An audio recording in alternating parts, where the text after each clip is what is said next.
Hello my friends, welcome back. We're continuing with our series on the houses, comparing and contrasting the exo with the esoteric significations of the houses today, talking about the third house.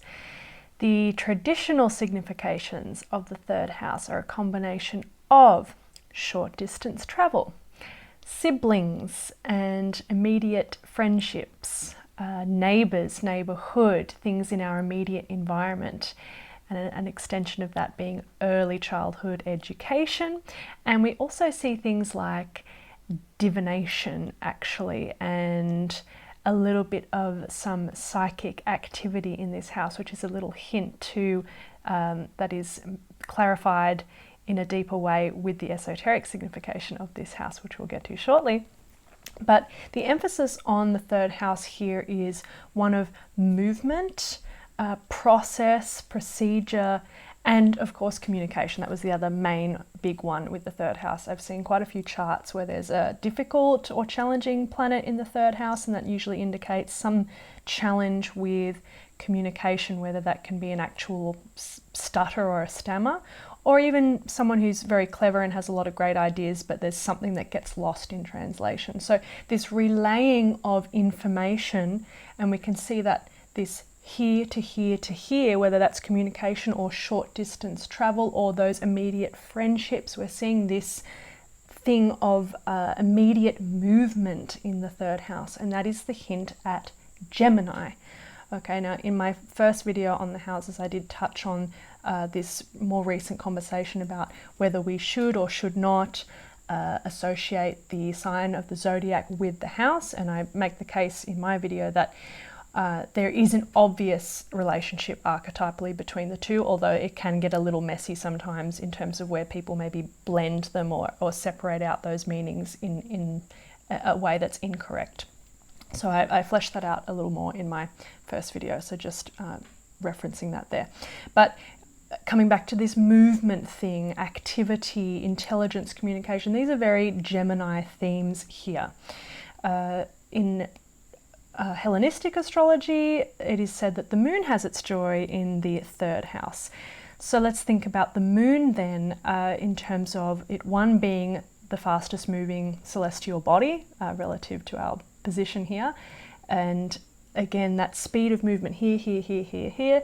We also have the mother principle in terms of those early learning processes. If we think about early childhood, and here's the connection with early childhood education, we're thinking about gaining knowledge and experience from the environment and learning about the self through the environment. Remember, this is the third house. It's at the bottom half of the chart, which is all connected to that more individual experience, the me in that way. So we can see the opposite then in the ninth house, where it's far away travel and big ideas and tertiary education in that way.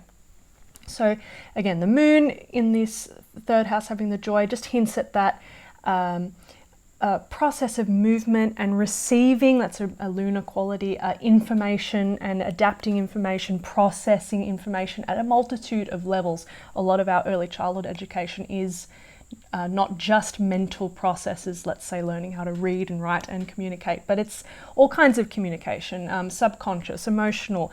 There we have the relating to our siblings and our neighbours and all of this kind of good stuff here. There is a connection here also to Mercury, which is the exoteric ruler of Gemini, in that the moon and Mercury are both quick moving bodies, and there is that the connection to the third ray, in that Mercury is said to have a third ray personality, and that the moon, being connected to the mother principle and matter, is also connected to the third ray in a broader sense, because the ray 3 is the great ray of substance and of matter and of adaptable intelligence, which is just a great essential phrase almost, even though it's the name of the third ray, but it does quite quintessentially capture some of these third house themes. So there's a connection in the relationship with matter with the moon and Mercury, but also they are interestingly fourth ray bodies. ultimately.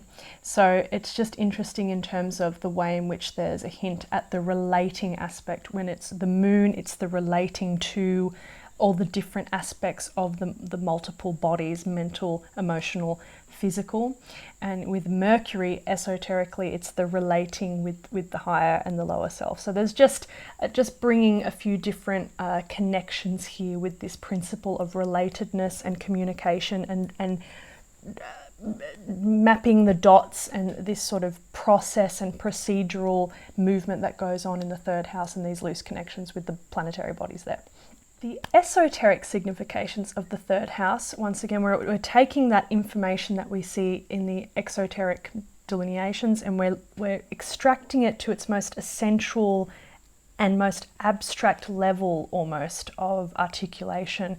So where we have movement, short distance travel, learning, process, procedure, we therefore have esoterically a relationship to manas, or the mental principle, or chitta. That's the specific word for the substance of the mind. So this is a deeper signification of what is typically a third house signification of communication, which is more of the mental telepathy behind communication. So where the third house exoterically could indicate my communication style, or what I'm trying to say, or what I like to speak about in terms of words and concepts, the kinds of conversations I have, all of that. We would say from an esoteric perspective, it's something about the subtle energy through which the soul influences communication, or the kind of energy behind communication. And that could be just the kinds of the energy that I transmit just sitting quietly looking at you, for instance. It's the actual energy of mind itself. So in the same way that you can walk into a room and pick up on someone's emotional energy without even seeing them, right? This is a very common psychic telepathic experience that people have, especially if you know the person. You can feel like, oh, there's something going on here, or something's going on with them. That's that kind of astral telepathy or psychism.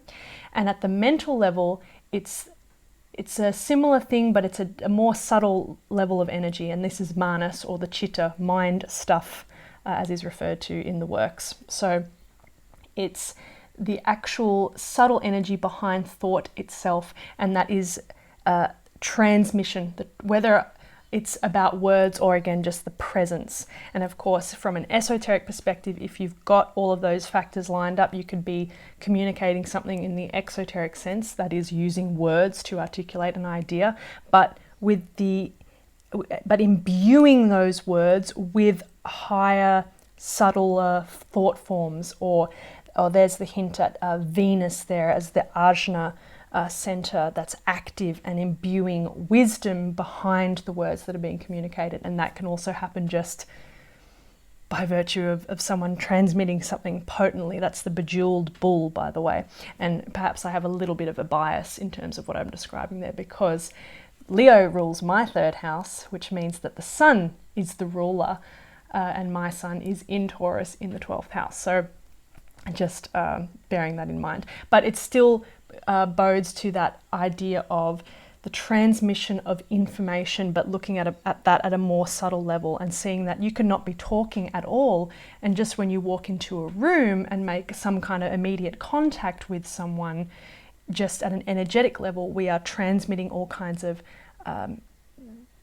substance or subtle energy forces into the space around us. And here we can see the connection to psychism, which is recognized even at an exoteric level, divination being attributed to the third house, because it's still an aspect of communication. It's just picking up on more subtle forms of communication. So it's almost like a more subtle esoteric hint that's bled into the third house in the exoteric sense, perhaps. A great example of a third house person who is also at most likely an initiate level status, esoterically considered, was Buckminster Fuller, who had Cancer through the third house with the Sun and Jupiter there.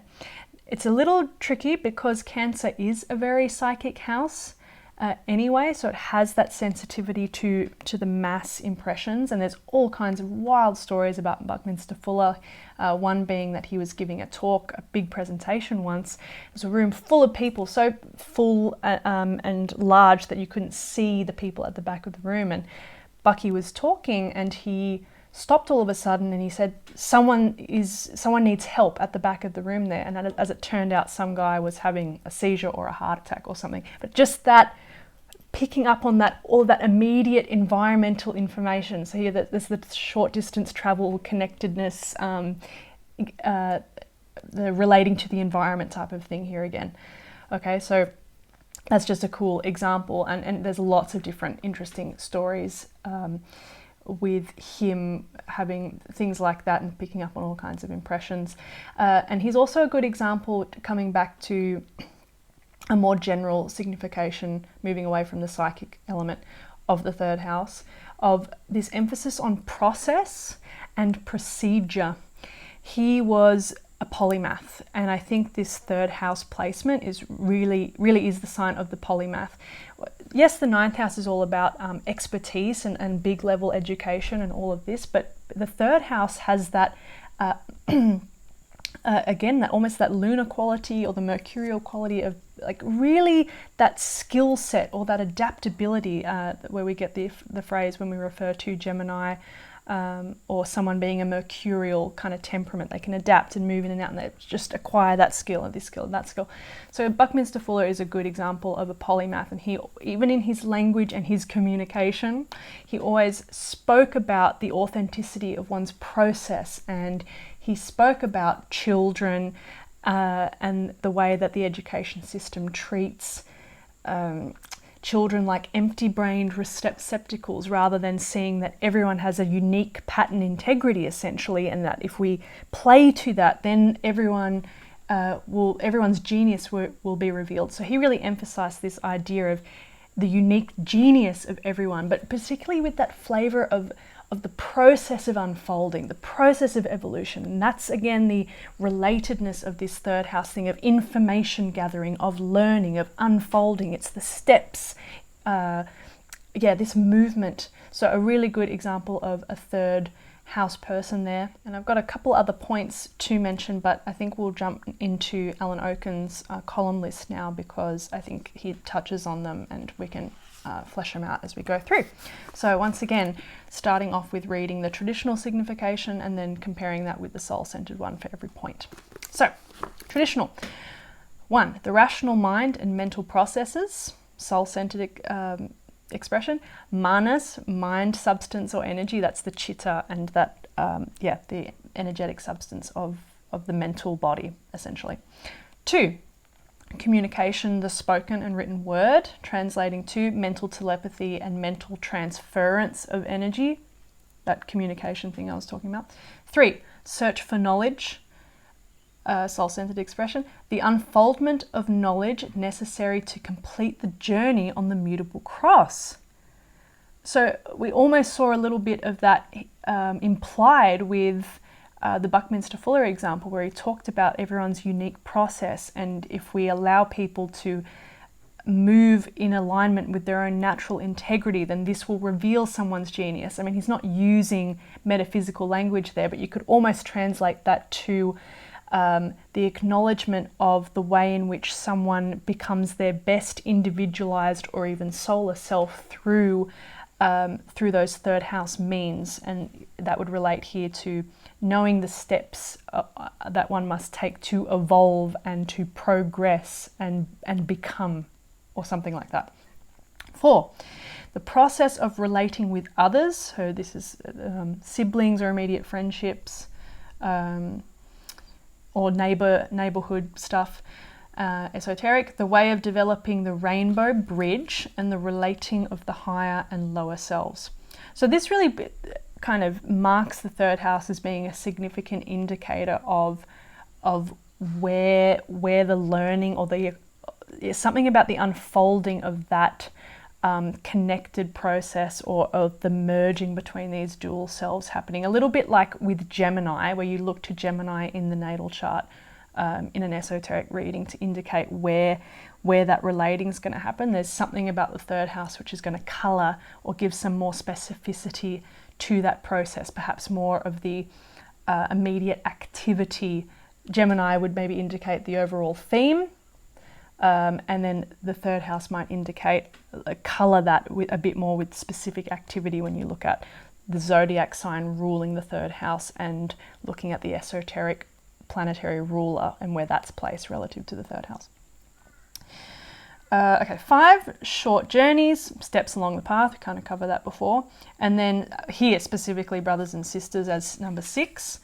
Soul brothers and sisters or companions along the way, members of one's group, but not the group collective. So I'd have to sit and have a think about that one a little bit more, but it's an obvious translation. I can't necessarily at this moment pinpoint something in my own experience that confirms that, but you can see the natural movement from that more exoteric expression of the archetype to that one. So just throwing that out there as well for contemplation. So look at your own chart, look at the zodiacal sign that's cusping the third house, and look at the exoteric ruler of that sign and the esoteric ruler, and see if there's any relationship between the two planets, see how they differ, and sit in meditation about it. I think there is a really poignant key with the third house in terms of the description, once again, of some of those daily steps or movements or reflections or just processes and procedures that is going to indicate something about the natural, the path of least resistance when it comes to how a lot of the unfolding of that soul purpose is going to become actualized or found through those movements and those procedures, if that makes sense. Once again, coming back to that first house being that's the purpose point, and then the second house, those are the values and of the soul that inform and bring the psychic life force to that soul purpose. And then the third house, this kind of consolidation almost of those two things into, okay, what actually does it look like in my immediate capacity to process information or journal, or how I communicate, or there's something there, I think, in terms of getting a concrete hint at how we can follow our most natural path in terms of those steps of unfolding in our own evolution. That's coming back to one of those significations there that Oken listed in terms of the steps along the path. So quite an exciting field of research, I think. I'm quite stimulated by this third house discussion right now. But once again, maybe that's a little bit of a bias because I'm kind of a Gemini person anyway, and I have my sun ruling the third house. So that's just me. But in any case, I think we'll leave it there for today, and I hope this was interesting, and we'll see you in the next one for the fourth house. All right, bye guys.